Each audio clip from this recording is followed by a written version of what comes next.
আর আজ হচ্ছে সেই কালের দিন আমার জীবনের। এখনও কিন্তু দেখো ও বেঁচে রয়েছে। মাথাটা না আসলে অনেকটা ভেতরে ঢুকে গেছে, যেটা আমি বুঝতে পারিনি। পাখাগুলো কোনো রকমভাবে নাড়ছিল, ওড়ার শক্তিটা হারিয়ে গেছে। গতকাল বিকেলেও কিন্তু তুলসী মন্দিরে উঠলো, তোমরা কিন্তু দেখলে, ঠিক আছে। গতকাল ছিল সোমবার, সোমবারে সুন্দরও তুলসী মন্দিরে উঠে শিব ঠাকুরের কাছে গিয়ে বসেছিল। আর আজ মঙ্গলবার সকালে এই আমি ওকে নিয়ে যাচ্ছি, এখানে গিয়ে আবার দেখলাম যে ডাক্তার নেই, তো ওই কেমিস্টকে বলেই আমি মেডিসিন নিয়েছি। হসপিটালে আচ্ছা, তাহলে কী করবো? আচ্ছা, আপাতত তুমি একটু দেখো তো, মানে খুব ইমার্জেন্সি মনে হইতেছে, ওরা দেখো। মুরগি টাইলসের অপোজিটে যেটা বসে না না না, ওইটা না, ওই ভেটেনারি যে সেন্ট্রাল স্কুলটা যে আছে তার অপোজিটে গেলে ওইটা। কি হয়েছে মনে হইতেছে? এটা কি আজকেই হয়েছে নাকি আগে থেকে? আজকেই। উপর দিকে পড়ছিল নাকি এমনি? না না না, পরে টরে নাই, এমনি ঘরে। হ্যাঁ, পায়খানা তো কি পালা নাকি এমনি আসছিল, তারপরে যে গত মঙ্গলবারে আসছিল আর কি, তোমার এখানে যে আসলাম বুধবারে, বইলা গেলাম যে অ্যান্টিবায়োটিক নেওয়া হয়েছিল না, নিই নাই। তারপরে যে অ্যান্টিবায়োটিক নিতে লাগবে, অ্যান্টিবায়োটিক আগে থেকেই দিতে লাগছিল জিনিসটা। এটা ভাইরাল মানে ইনফেকশন বলতে কি, হয়তো দেখবো পায়খানা চুনা চুনা করবে, দুর্বল হবে, ঝিমায় থাকবে, আর পায়খানা চুনা করতে করতে আস্তে আস্তে দুর্বল হয়ে যাবে, আর দুর্বল হলে পাখা মিলে দিবে, উঠতে পারবে না। কি বলি আর বুড়া, যেরকম আমাদের চালের যেরকম দানা, যেরকম একটা লোহা নিলে একটা ঘষা দিলা, একটু ঘষা দেওয়াতে একটু পাউডার পড়লো, ওই পাউডারটাকে একটু জল দিয়ে মিলাইয়া মুখটা খুলে মুখের ভিতরে ডাইরেক্ট খাওয়াই দিল, ঠিক আছে? জল দিয়ে দিল। এটা অ্যান্টিবায়োটিক। এটা এক ড্রপ ওষুধ, এক ফোঁটা ওষুধ, এক ফোঁটা জল মিলিয়ে নিয়ে ডাইরেক্ট খাওয়াই দিল। বা কিছু যদি জল খায় জলের সাথে দিয়ে দিল।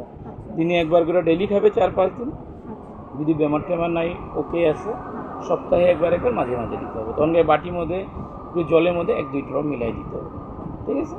আর এটা একটু ফিভার বা একটু জ্বর জ্বর ভাব থাকলে, জ্বরটা এমনি এমনি তো আর বোঝা মুশকিল, কারণ শরীর দেখে যেটা বোঝা যেতেছে পায়খানা করছে না, একটু জ্বর আসবে। এটা জ্বর জ্বর ভাব বা ইনফেকশন থাকলে এটা কমে যাবে। এটা দানার মতো, যেটা বললাম ঘষা দেওয়ার পর ওটা খাওয়া দিতে হবে। আর এখন যখন আমি ভিডিওটা এডিট করছি, এখন না একটা জিনিস আমার খেয়াল হলো, আমি তোমাদেরকেও বলে রাখি। আমি না হলে নতুন ছিলাম, আমার কোনো ধারণা ছিল না ওর সম্বন্ধে, যে ওর কাছে কতটুকু সময় আছে কতটুকু নেই।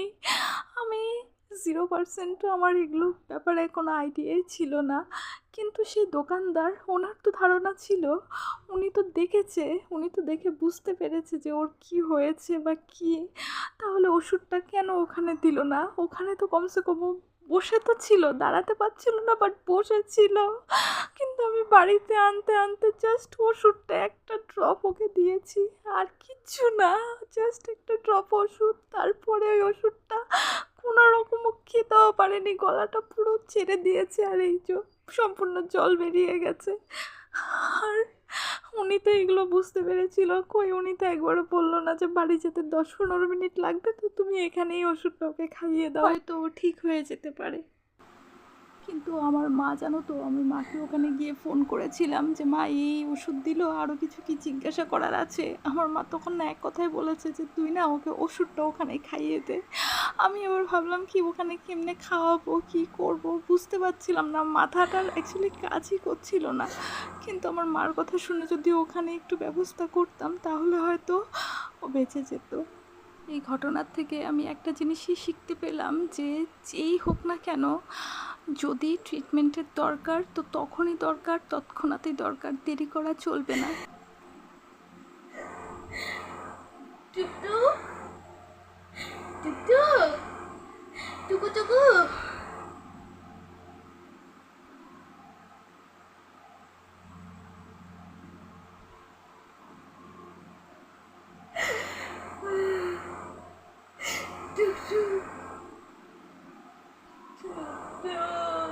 আর বলবো না, সকালে দেখা হবে, দুপুরে যায় খাওয়ানো, আর না না টুকটু, টুকটু ঘুমো দাও, টুকটু গুড মর্নিং, টুকটু এই যে আমরা এখন খাই খাই করবো, খাই খাই করবো, আর বলবো না, না আর তোরে খাওয়াইতে লাগবো না, তোর জন্য মশারি টানাইতে লাগবো না। পাল্টানো, কিচ্ছু করতে লাগবো না, হয়ে গেল, সব শেষ, সব শেষ। টুকটুক, আমার টুকটুকটা যেখানেই থাইকো, ঠাকুর ওরা ভালো রেখো, ওর আত্মার শান্তি কামনা করি ঠাকুর। আমার টুকটুক।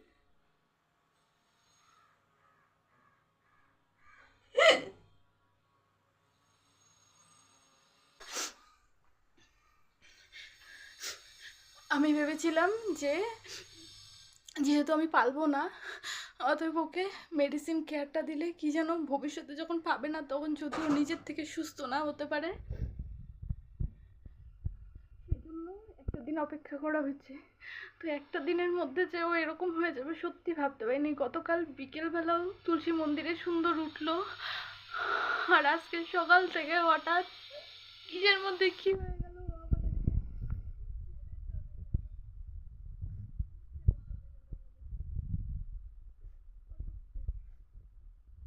কত রকম ভাবছিলাম জানো, ছবি তুলবো ওর সঙ্গে, কত রকম সুন্দর সুন্দর ভাবে পোস্ট করবো, কত কি ভেবেছিলাম, সব ভাবনাই থেকে গেল। টুকটুক আর নেই আমাদের মধ্যে। ওকে ভাবছি নদীতে ভাসিয়ে দেবো, মাটির চাপা দেবো না, নদীতে ভাসাবো। কিন্তু আজ আবার অমাবস্যা, গতকাল রাতে লেগেছে, আজ ভরা অমাবস্যার মধ্যেও এরকম নেই হয়ে গেল, তার মধ্যে মঙ্গলবার। তোমরা সবাই ওর আত্মার শান্তি কামনা করো, ভগবান যেন ওর আত্মার শান্তি, ভগবান যেন ওর আত্মার সদ্গতি দেয়, সেটাই প্রার্থনা করি। এখন যাব, গিয়ে ওকে নদীতে ভাসিয়ে দিয়ে আসবো। আমার টুকটুক ওষুধগুলো ওইভাবেই পড়ে রইলো।